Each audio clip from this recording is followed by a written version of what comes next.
Welcome to a new edition of the Neon Jazz Interview Series with leader and saxophonist Jon C. Gardner and drummer Sean J. Kennedy of the Philadelphia-based jazz group Gardyn Jazz Orchestra. They opened up about their new self-titled 2023 album, their history, and much more.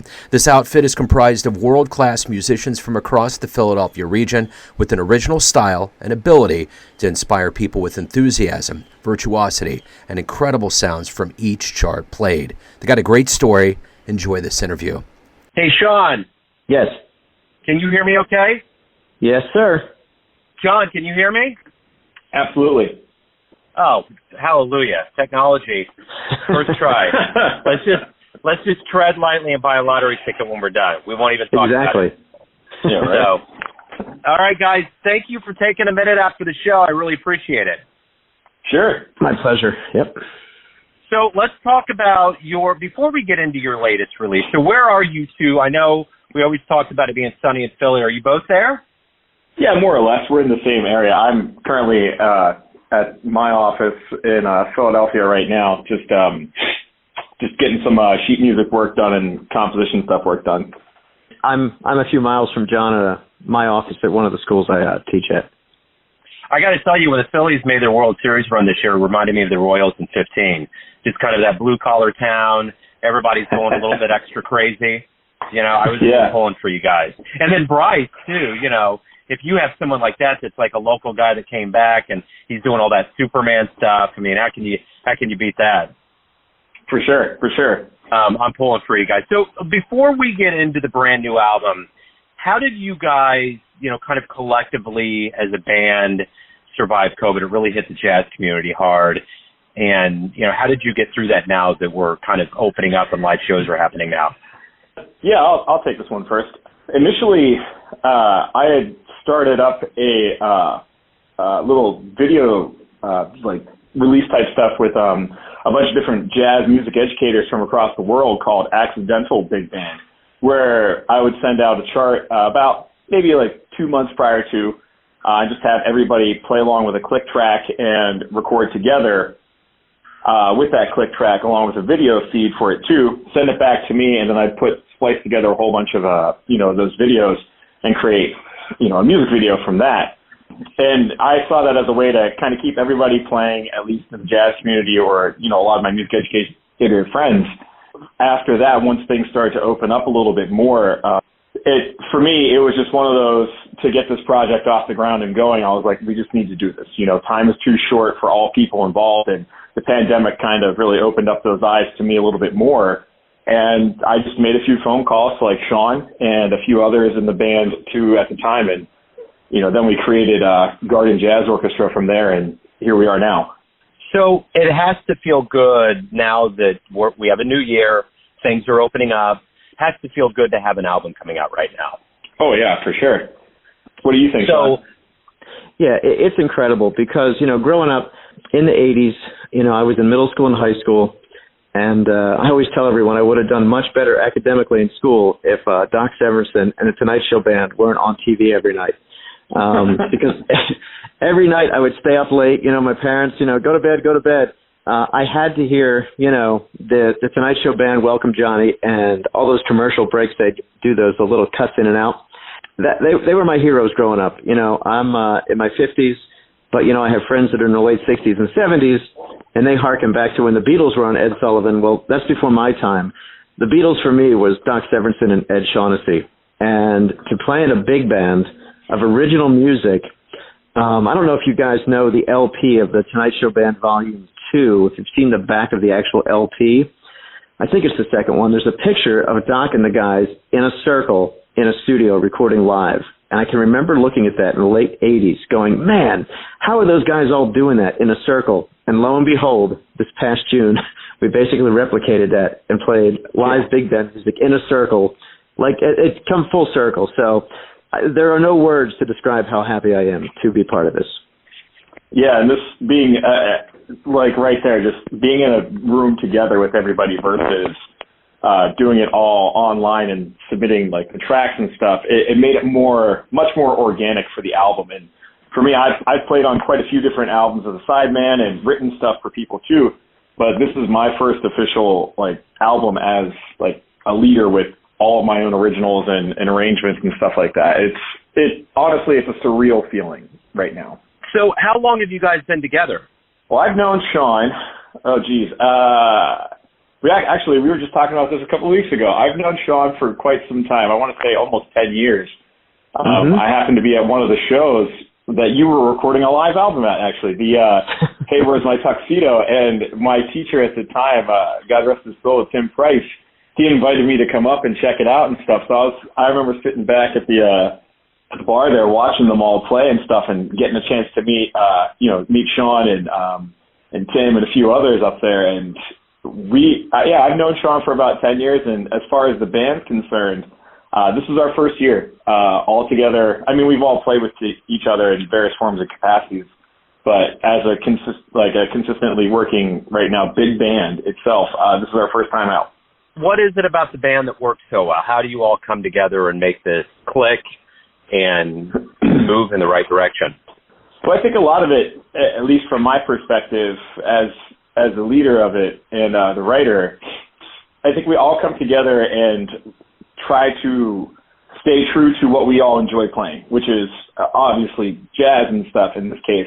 But a lot of the music that we're playing is heavy geared towards sitting in the groove and in a pocket there. Also, along with having room enough to kind of explore the solos a little bit more and not necessarily stay constricted to like a specific roadmap. Like you only have one chorus to blow and then you move on. I mean, yes, to a degree we need to have that kind of a thing happening, but I think the fact that a lot of the tracks that we're playing live and stuff right now, even the ones that were recorded and playing it in a live rendition sense, we're able to explore and open it up just a little bit more to have a little more fun with it and kind of engage each other.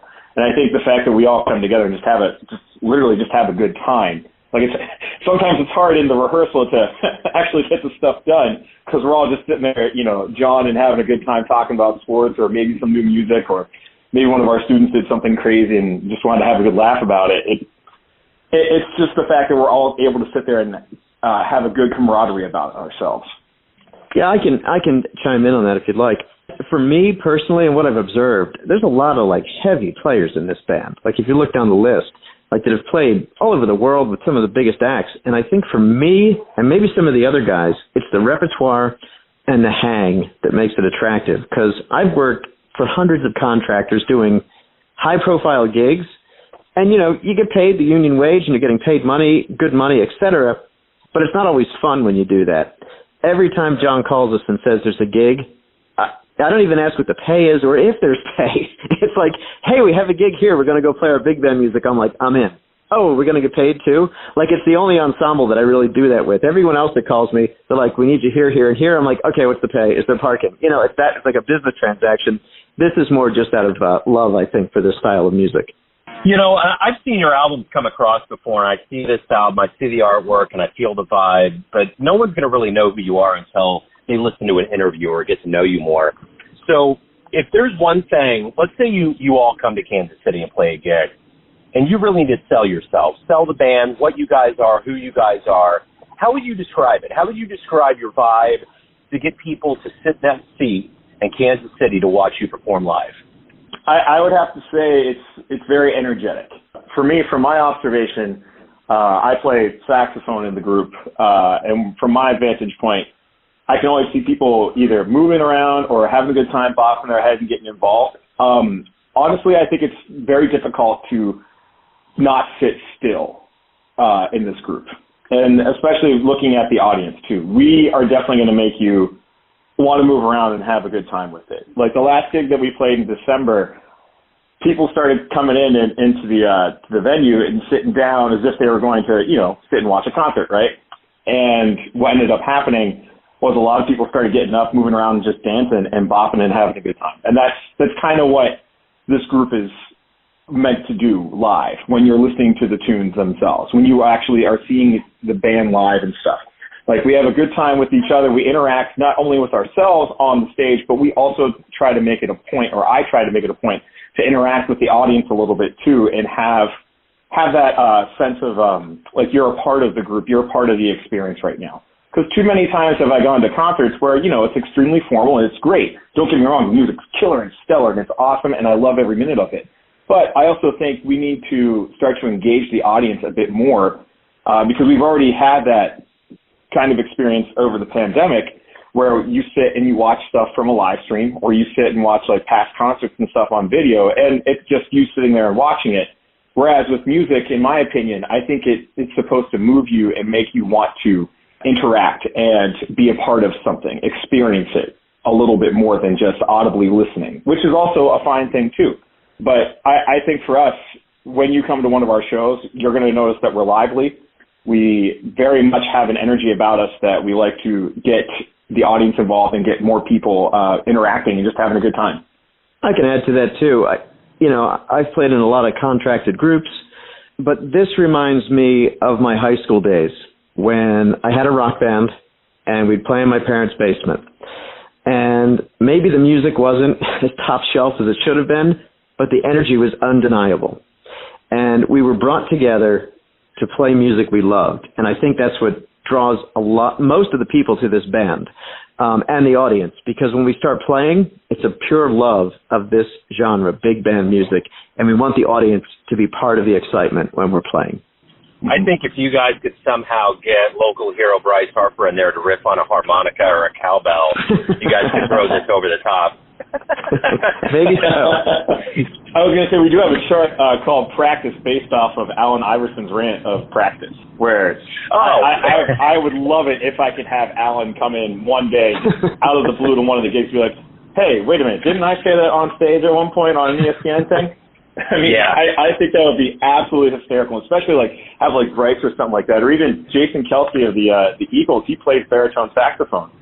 Oh yeah, and his brother Travis is here in Kansas City. He's a hero here, so yeah. And there's that Kansas City connection to jazz. Wow, it's a small world. So hey guys, if anybody out there, give me some details about the album. If anybody wants to get their hands on it, buy it, download it, stream it, and anything related to live shows. Give me kind of the skinny on what's going on. Yeah, so you can get a digital copy of the album on Amazon. You can go to Amazon Music, iTunes. You can also listen to it on Apple Music there, Amazon Music, Spotify, anywhere that you have your streaming services and prefer to go to for streaming services. But you can keep up to date with the band as to where we're playing for our next gigs, as well as any other updates on jcgardnermusic.com, and just go to the part where it says Gardyn Jazz Orchestra in the left-hand link. You can also follow us on Facebook and Instagram, and on YouTube. Again, just type in Gardyn Jazz, Gardyn Jazz, and that'll take you right to everything. You can stay up to date with what's going on with that and see a whole bunch of other different posts that we like to put out just to have a little fun with the music and interact more with the people. Hey, guys, thank you for taking some time out, opening up. I'm looking forward to profiling the music and your voice on the show. Thank you.